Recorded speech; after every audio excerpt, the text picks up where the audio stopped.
Знаеш ли, че в чат GPT има функция за говорене и можеш да си говориш с него като с човек? Почти като с човек. Важното е, че можеш да използваш тази функция, за да не забравяш английския си и да го практикуваш, дори и с безплатната му версия. Здравей, аз съм Криси и днес ще ти покажа как да използваш тази функция, за да не забравяш английския си. Разбирам, че не винаги имаме времето и ресурсите за уроци или просто няма с кого да практикуваме. Разбира се, чат GPT не може да замени човека в тази сфера, поне аз така мисля, но след като сама го тествах, разбрах, че това всъщност не е лоша идея и си струва да пробваме. Нека първо разберем какви неща можем да правим с тази функция. Можем да тренираме реални ситуации от живота, като ходене в ресторант, на хотел, на летището, на работа. Можем да упражняваме граматика чрез говорене, като различните времена или всякакви граматични структури. Можем да правим дискусии на теми от живота. Може да упражняваме думи, които ни е трудно да запомним. И предполагам, че ако помислим още малко, и други идеи ще изкочат. Но днес ще разгърна 3 от тези неща, които споменах. Нека започнем с реални ситуации. За да не се чудиш каква информация да зададеш на чат GPT, може да използваш готовите промптове, които съм създала. Те са безплатни, може да си ги изтеглиш или от линка в описанието по-долу, или ако посетиш профила ми, може и оттам да се изтегли. Какво правим? Взимам телефон, защото тази опция все още не съществува на компютъра. Сега ще ти покажа. Ето тук по-долу има една емотиконка, натискаш я и започваш да говориш. Тук не пишем, а само говорим.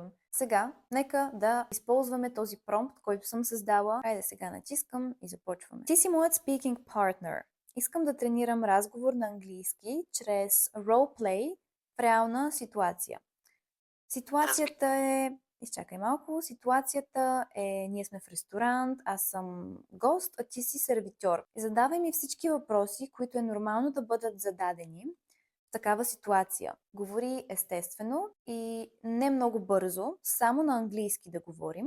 Не ме поправяй по време на разговора. Когато разговора приключи, ми дай обратна връзка за акцента ми. Само за акцента ми. Got it. Let's jump into it. I'll be the waiter and you'll be the guest. I'll keep it natural and at a comfortable pace. Once we're done, I'll give you feedback on your accent. Let's get started. Good evening. Welcome to our restaurant. Do you have a reservation or would you like a table for tonight? Hello. I don't have a reservation. We are a party of 3. Do you have any space? Absolutely. We do have a table available for three. Would you prefer a table by the window or somewhere more private? By the window is perfect. Great choice. Right this way, please. Here's your menu. Can I start you off with something to drink while you decide on your meal? Do you have any house wine? Yes, we do. We have some great house red and white wines. Would you like to try a glass of one of those or perhaps something else? What is your house red? Our house red is a lovely Merlot, smooth and fruity. It pairs really well with our pasta dishes and meats. Would you like to give it a try? Sorry, what does it mean pairs? I don't understand. No worries at all. When I say pairs, I mean that the wine goes well with certain foods, enhancing the flavors of both the wine and the dish. Hope that clears it up. Yes, of course, thank you. Yes, so then I would love to try the Merlot, smooth and fruity. Excellent choice. I'll bring you a glass of the Merlot right away. Meanwhile, take your time with the menu and let me know if you have any questions. Thank you so much. You're welcome. I'll be right here if you need anything. Enjoy. All right, that was great. You had a really clear and natural way of speaking. Your accent was quite easy to understand and you sounded confident. Just keep practicing and you'll get even more comfortable. Great job.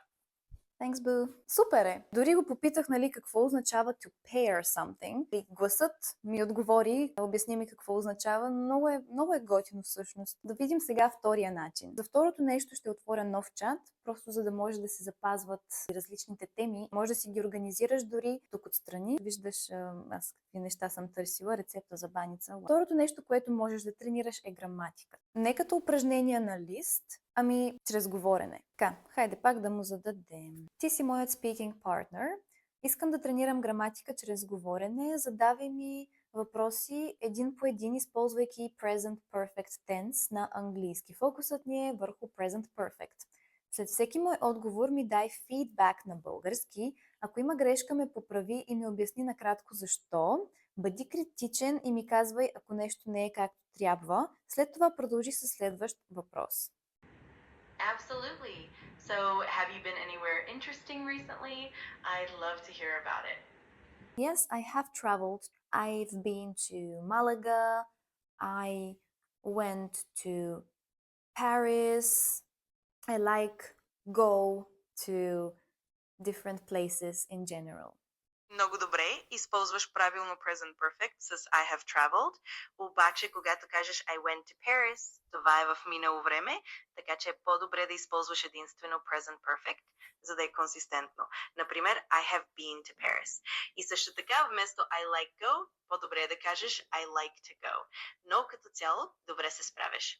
Продължаваме с следващия въпрос. Разбирам, че има какво да се желае, има какво да се подобри. ChatGPT в момента ми дава обяснения, защото аз нарочно казах нещата по грешен начин, за да видя как ще реагира. Бих използвала малко по-различни техники за обяснение и за практика. За тази цел може би е най-добре да сме си научили времената и да знаем правилата. Това просто ще ни даде насока. Третото и последно нещо са дискусиите. Тук идеята не е да отговаряш с едно изречение, а да си подредиш мислите, да изкажеш всичко, което имаш да изказваш по темата, която ще ти бъде зададена. Ако искаш екстра стъпка, избери си няколко думи, които просто не можеш да запомниш или които искаш да включиш в речника си. Добре, сега чета промпта. Ти си моят speaking partner.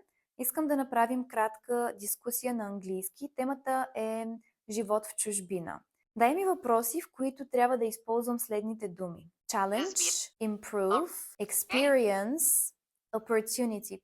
Задавай въпросите един по един на английски.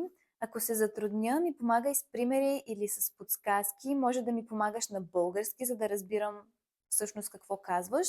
И в края ми дай кратка обратна връзка на нашия разговор, на нашата дискусия. Absolutely. I'll ask the questions one by one in English and I'll help you out if needed. And at the end, I'll give you some brief feedback on our discussion. Let's get started. Here's the first question. What do you think is the biggest challenge of living abroad?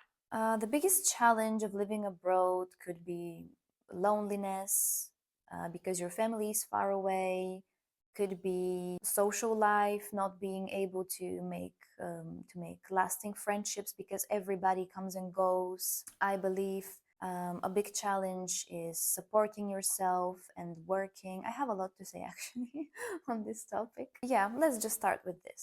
That's a great start. You touched on some really important points like loneliness and building a social life. Now let's move on to the next word. How do you think living abroad can help you improve your personal and professional skills? I think living abroad can improve your independence because you learn how to live by yourself, you learn how to make money on your own, you learn from a very young age how to deal with different types of struggles. In terms of professional skills, I believe the kind of people you surround yourself with, the kind of jobs you apply for, the kind of studies you go for, it all depends on how you are going to make things happen for you. Excellent insights. You really highlighted how living abroad can boost independence and shape both personal and professional growth. Now, let's move on to the next word. What kind of experiences do you think you can gain from living in a foreign country? Okay, let's stop here. The feedback is in Bulgarian. Искам обратна връзка относно думите, които съм използвала, как може да се подобрят. Разбира се, използвала си много добри думи и изрази, но можеш да се фокусираш върху малко по-голямо разнообразие от синоними, за да направиш речта си още по-богата. Също така можеш да работиш върху плъвността на изказа и лекотата на свързване на идеите, но като цяло се справяш отлично. Окей, дай ми някакво упражнение, за да направя това. Добре, ето едно упражнение за теб. Опитай се да съставиш кратък монолог, в който да разкажеш за един конкретен опит, който си имала в чужбина. Използвай думите challenge, improve и experience. Можеш да го направиш за около 2-3 минути и след това ще го обсъдим. Ще прекратя. По този начин можем да използваме функцията за говорене. Как ти се струва? Според мен има какво да се желае, но ако зададем направо какво търсим, наистина може да ни бъде доста полезно за говорене и за практика. Това бяха трите ми предложения. Надявам се, че ще бъдат полезни. Също така, нещо много кратко, искам да споделя, че януари месец излиза курс, който съм подготвила на тема articles. Създадох този курс, защото забелязах, че доста хора се затрудняват да използват an, the или нищо, когато говорят. И този курс не е създаден само от информация, да се пише, да се попълва. Там съм направила много упражнения. Събрала съм цялата информация, която ще упражниш чрез говорене. Ще има малко записане, но това наистина е важна част. Бих казала, че ще бъде много полезно. До скоро!